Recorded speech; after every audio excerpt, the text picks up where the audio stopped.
Hey guys, how's it going? Srey here. Today I want to talk about Gul'Dan. Gul'Dan is a ranged mage that has the highest sustained AoE damage in the game. He also has some of the best wave clear in the game.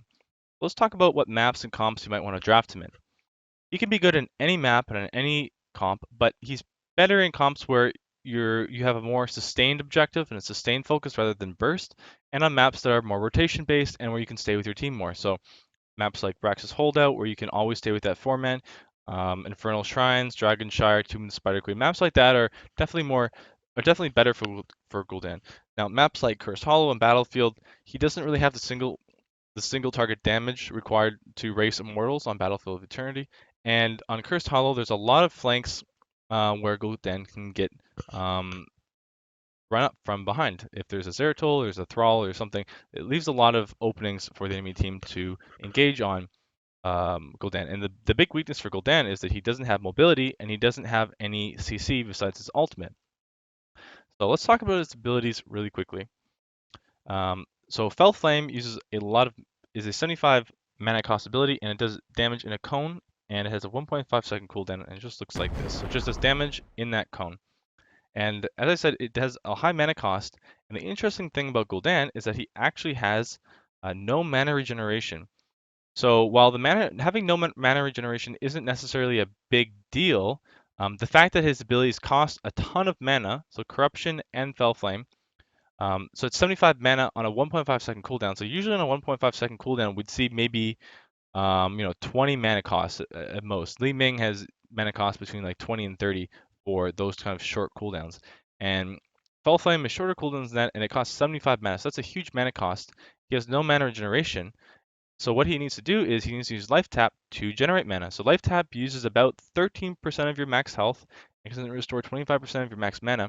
And 25% of your max mana actually isn't that much. So when you're about like level 10 or something, you can only really get 2 Fell Flames out of 1 Life Tap. And so you're going to be using your mana very quickly. And the other thing, I mean, you want to be using Fell Flame as much as possible. So you can see that having a support, you can see that when I use Life Tap, it uses a substantial amount of health. So having a support means that who has good sustained healing means that Gul'Dan basically has unlimited mana and unlimited poke. So he's only limited by how much healing he's able to receive. So if he has a ton of healing, he's gonna be able to do a ton of damage. So Gul'Dan is better when you have dedicated supports on your team. Of course, you can play him if you don't have dedicated supports, but he really excels if you do have that kind of dedication on your team. So his Q is just a cone targeted ability that does damage. And this is his main bread and butter in terms of damage and in terms of wave clear. You can see that this would hit a whole wave. You could hit all 7 minions, and it's going to do about 2 Qs will pretty much clear the wave, especially once you get to late game. Early game, it might be 3. His W is drain life, and it deals damage per second to the target, and it heals you for an amount as well.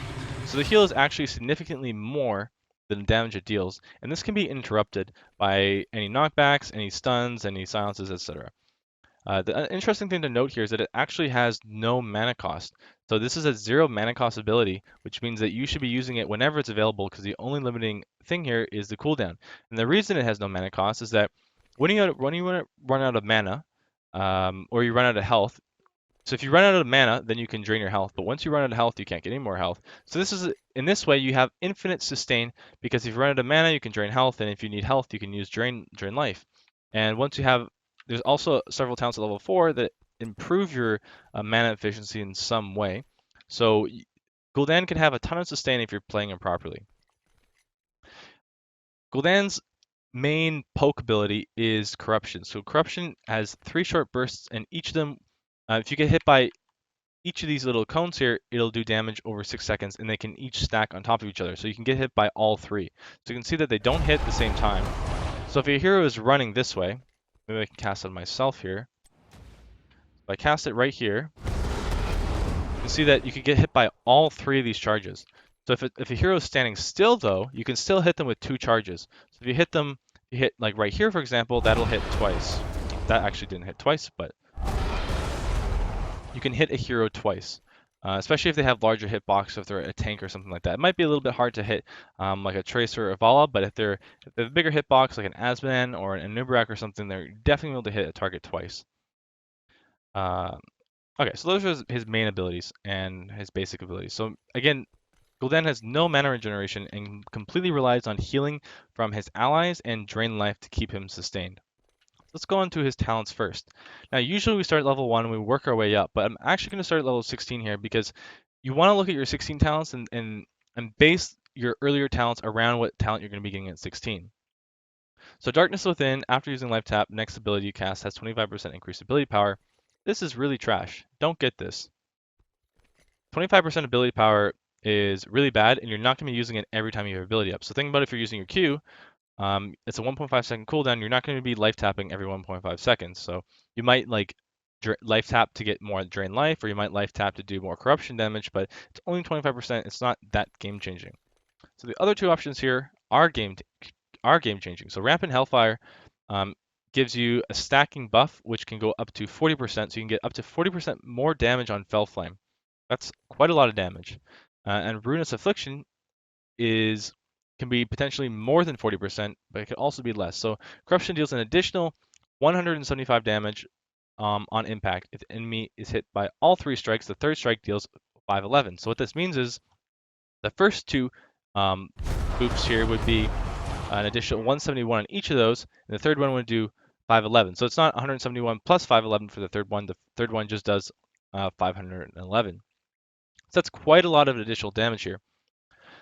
So you basically we'll go more into the builds, but you basically want to go this build with the Q build here if the enemy team has a lot of melee and you're gonna be able to reliably hit your Q on targets. So this may look like a long range, but it's actually not that long range if the enemy team has a lot of ranged heroes. So if they have like a Tychus who can Odin, if they have a Li Ming who can poke, if they have a Jaina who will combo from far, if they have a Rainer who is long range, if they have a Vala even who can poke decently. Um, Rampant Hellfire isn't going to get too much value because you're not going to be able to reliably hit heroes. So if they have a lot of melee heroes, so they have like a Johanna, if they have a Myrden, if they have a Sonya, if they have a Thrall, a lot of those heroes on the same team, like a Rhaegar even, and multiple of those heroes, then you're going to get a lot of value out of Rampant Hellfire. And if they don't have a lot of melee heroes, then you're going to go Ruinous Affliction. Even if they have a decent amount of melee, you'll still get more value from Ruinous Affliction. But the requirements for Rampant Hellfire are that they have a lot of melee and also that you have a lot of healing. Because if you're using a lot of Qs with Fell Flame, you're going to be using a lot of mana, which means you need a lot of health to keep that up. So you want to make sure you have really good healing and they have a lot of melee. Most of the time, you're going to go Ruinous Affliction. And you're going to go with the build that goes with Ruinous Affliction. But sometimes you will go Rampant Hellfire. So let's start with the build that goes over um, Ruinous Affliction, which is basically Corruption build. So level 1, you're going to want to go Echo Corruption. And Echo Corruption basically doubles the damage, at least potentially, of Corruption. So after hitting 40 heroes with Corruption, uh, Corruption then gets the reward where after the third strike, Corruption strikes 3 more times in the opposite direction. So the first time I read this talent, when Gul'Dan first came out, I was like, does this literally double the damage of Corruption? And no, it doesn't double the damage. It more than doubles the damage because Ruinous Affliction at 16 is really, really good with this. So basically, you can hit potentially up to 6 times now, right, instead of 3. And if the enemy is hit by all 3 strikes, so once you hit once you hit 3 or more strikes out of a potential of 6, all your strikes will deal 511 damage. So you can see that your Corruption will do an absolutely insane amount of damage, especially if the enemy team is stacking on it. Hitting this fully with Corruption and this quest at level 1 can literally one-hit heroes. Of course, that's very rare that you'll be able to hit all 6 hits. They literally have to walk into them multiple times, but it's still going to do a lot of damage. So Echo Corruption, I'm not going to stack it here and show you because it's going to take a little bit too long. Maybe if I had the power of editing, but basically it goes 1, 2, 3, here, and then it goes 1, 2, 3, and it goes back on itself. So the third strike will hit twice in the same spot. So the third and fourth hit in the same spot. So this makes it good sometimes where if heroes stack in the same spot, you'll be able to hit them twice, or it just lets you hit heroes a lot more effectively as well with Corruption. So the other options here are Pursuit of Flame, which increases the radius of your Q. We won't go that. Glyph of Drain Life increases the range of your W. We won't go that. And Chaotic Energy, which gives you better mana costs. So Echo Corruption here is just literally doubles the damage of Corruption, which already does a ton of damage. And this is the obvious choice at level 1. At level 4, you can go anything here. So Health Funnel, if an enemy dies while under the effect of Drain Life, the cooldown is instantly refreshed. And also, even if they die within like 0.5 seconds of Drain Life, then they will still this will still go on cooldown. So you don't actually have to get the last hit with Drain Life. They just have to die within a very short time frame of you using Drain Life on them. Improved Life Tap increases the life tap that increases the mana that life tap restores from 25% to 35%. That's a 40% increase. That's actually a huge increase. So this is quite good. And then Consume Soul instantly can kill an enemy minion and heal you for 800 health, which equates to about I forget the number. I think it's like 21%. It's about 21% of your max health. And you can store up to 2 charges, 30-second cooldown. That's also quite good. So any of these options are good here. So when should you take these? Okay, you should take Health Funnel if you're rotating a lot. And okay, well, let's start again. So you should take Improved Life Tap if you have a really good healer. So if you have like a Malfurion, or you have a Medic, or you just have like double support, or you just have really good healing, you know you're gonna get good healing. Improved Life Tap is definitely the option to go here. If you're on a map where you have, so if you don't have this, if you can't take Improved Life Tap because you don't have the option or the availability of really strong healing, you want to go either Life Funnel or Health Funnel or Consume Soul. So Health Funnel, you want to go on a map where there's a lot of things to drain. So it's really good on Infernal Shrines because the little minions are really, really good targets for Gul'Dan. It's not a good option on Battlefield of Eternity where there's no minions to drain when you're fighting over the Immortal.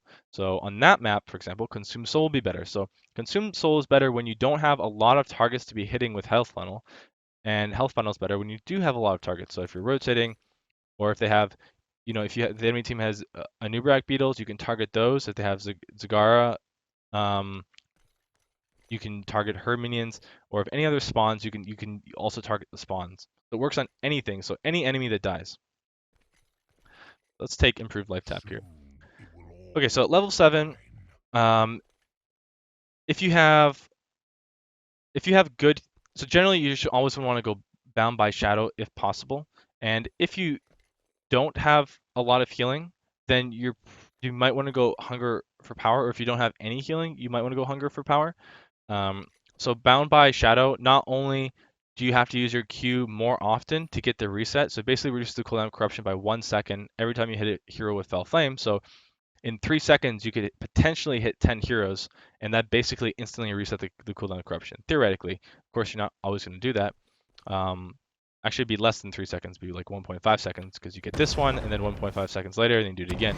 You get almost instantly refresh the cooldown of corruption. And so this is, even if you only hit 1 or 2 heroes and you hit them a couple times, so say you get 4 seconds off, that's still from 14-second cooldown to a 10-second cooldown. So this is still going to significantly reduce the cooldown of corruption. But not only do you have to use your Q more often to hit heroes, you also need to play more aggressively, because the range on this is obviously farther than this. You can poke this and just leave, right? As opposed to queuing, you have to kind of stay in here and in queue. So you're playing up more aggressively, so you're going to take more damage, and you're going to be using more mana. So this requires a better healer. Hunger for Power is better in situations where you don't have a better healer. So if you just have any kind of healer on your team and you're getting any kind of heals remotely, I would take Bound by Shadow. And if you have no healer, or if you're getting 0 heals, I would take Hunger for Power. So Hunger for Power increases your ability damage by 15% and reduces the healing you receive from allies by 25%.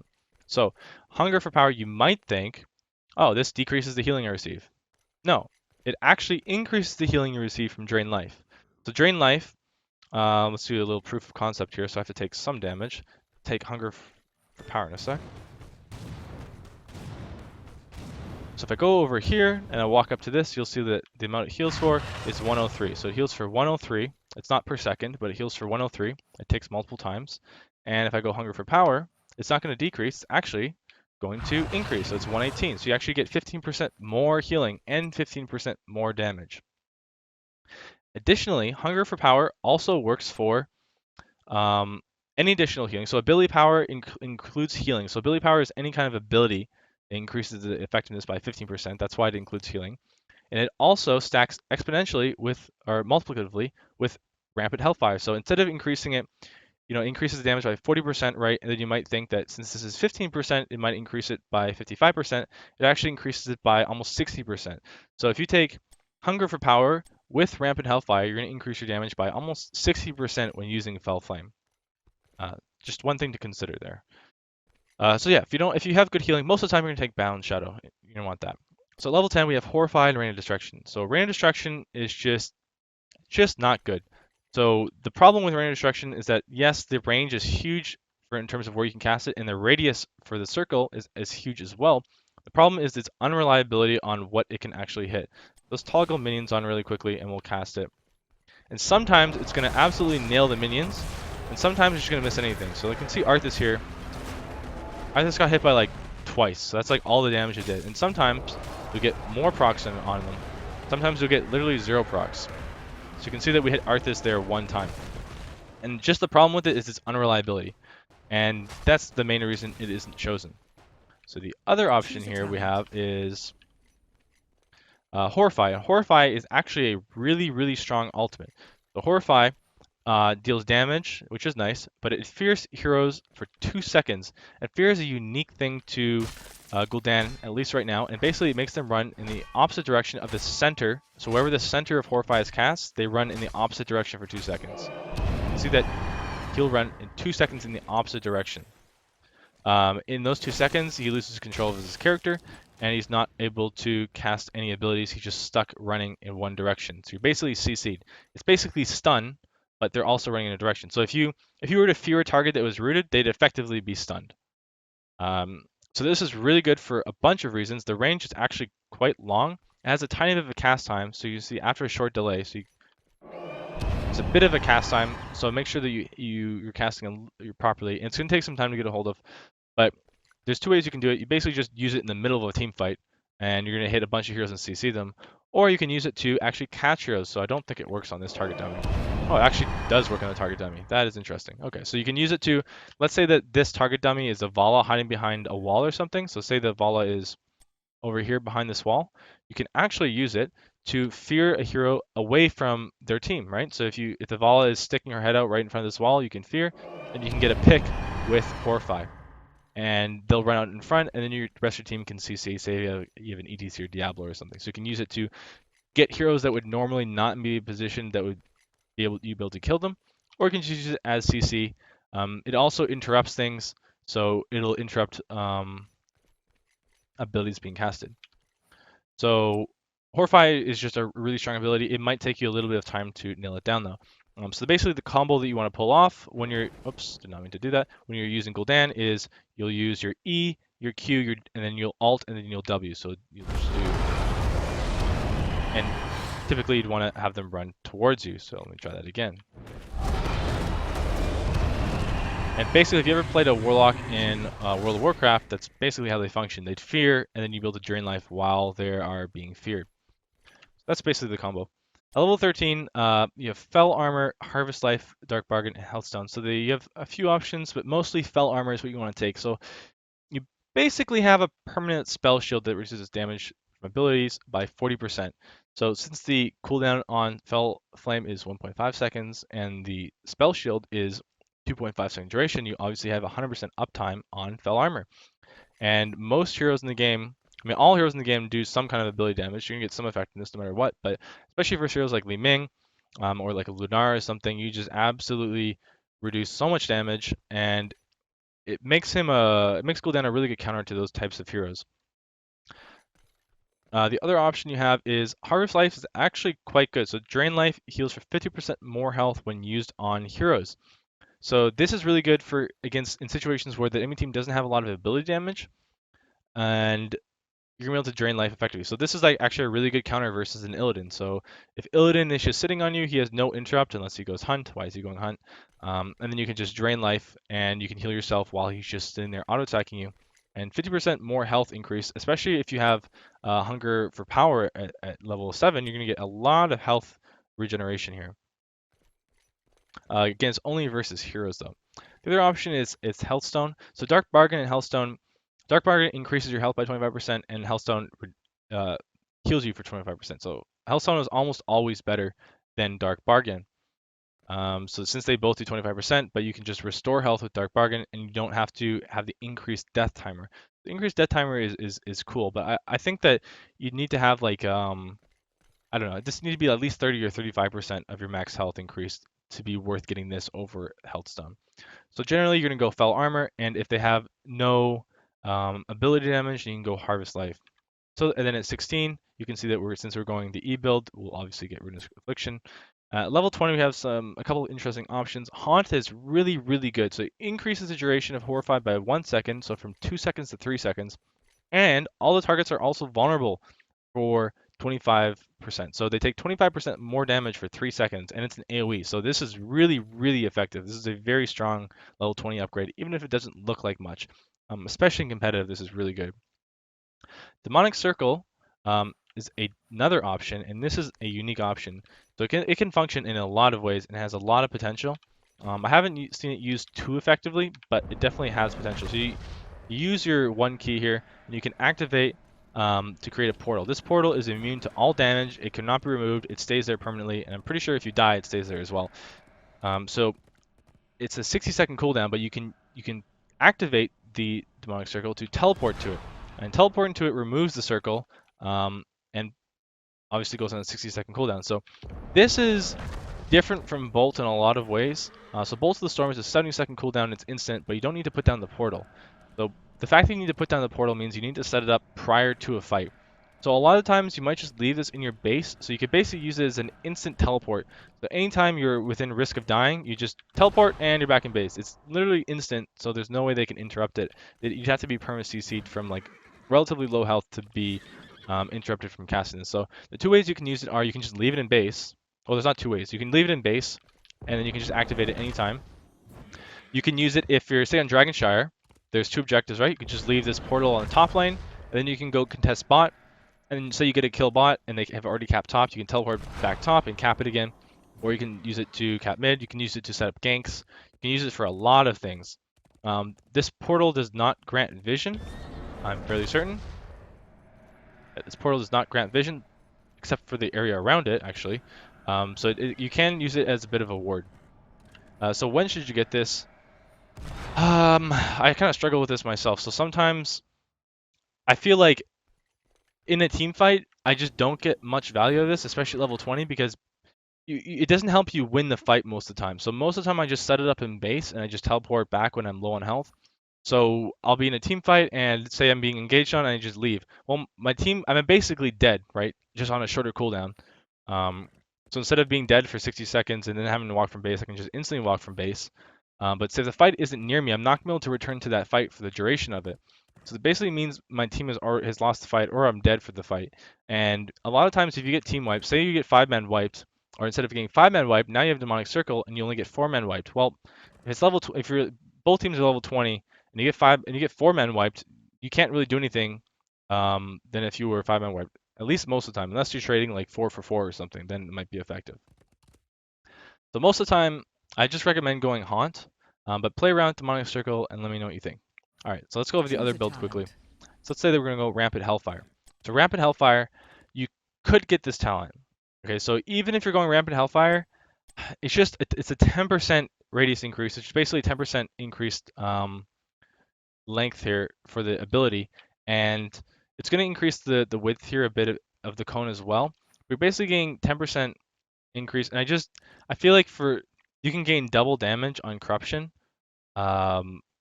at some point at least, and I feel like just getting echo corruption is just better even in the situation where you're going rampant hellfire. That's my experience anyway. So hitting 40 heroes to increase area is really, really easy to do. It's a lot harder to hit 40 heroes with corruption than it is to hit with Pursuit of Flame. But I feel like the rewards for Echo Corruption are better than Pursuit of Flame because, again, it's only 10% radius increase. But sometimes 10% can mean the difference between getting the hit and not getting the hit. So play around with it. I personally would go Echo Corruption. At level 4, again, any option here. At level 7, you probably want to go Hunger for Power, even if you have the better healer, because you're getting most of your damage from Q, and this will increase the damage of your Q by about almost 20% once you hit 16, even though it says 15%. At level 10, you're just going to go Horrify. And at level 13, you're going to want to go any option here, but probably Fell Armor, especially since you're going to be getting more procs of it, and especially if you have the quest at level 1, easier to hit. Level 16, you're going to wipe it Hellfire, and then at level 20, you can get whatever once again. So there's not too much differences in the build. It's basically just you want to make sure that you probably get the 7 talent for sure, and it makes you a little bit more inclined to go the 13 talent as well, and you might be inclined to go the level 1 talent, and that's pretty much the only difference. So I hope you enjoyed today's video, guys, and until next time, I'll talk to you then.